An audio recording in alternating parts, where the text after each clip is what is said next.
This is one of those times where politicians sound like hypocrites, because Mark Kelly is right. Presidents should get congressional approval, but there have been a bunch of presidents who have ordered strikes without congressional approval. Barack Obama did it against Libya.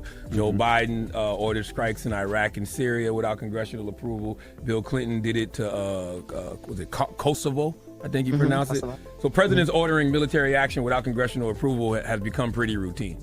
So is it always a thing when they do it? I'm just asking. I don't know. No. Well, this is where those articles of impeachment come up, and that's why House Democrat Alexandria Ocasio-Cortez, she actually says that President Trump's decision to strike Iran could lead to impeachment. So why didn't I'm just saying? So why didn't it lead to impeachment for everybody else?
Let's go live to the foreign editor at The Australian, Greg Sheridan. Wow, where do we start? It's been a big few days. Let's start with the ceasefire. Is this peace through strength working as Donald Trump has argued it would? Well, Kieran, great to be with you. I think we have to say it probably is. So the big winners out of this are Benjamin Netanyahu and Donald Trump. They've done exactly what they said they were going to do. Netanyahu has transformed the Middle East. He's wiped out all of Iran's proxies as military forces, except maybe the militias in Iraq.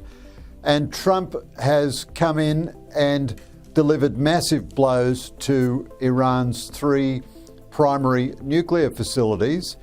And then, you know, Iran was threatening all manner of disastrous retaliation.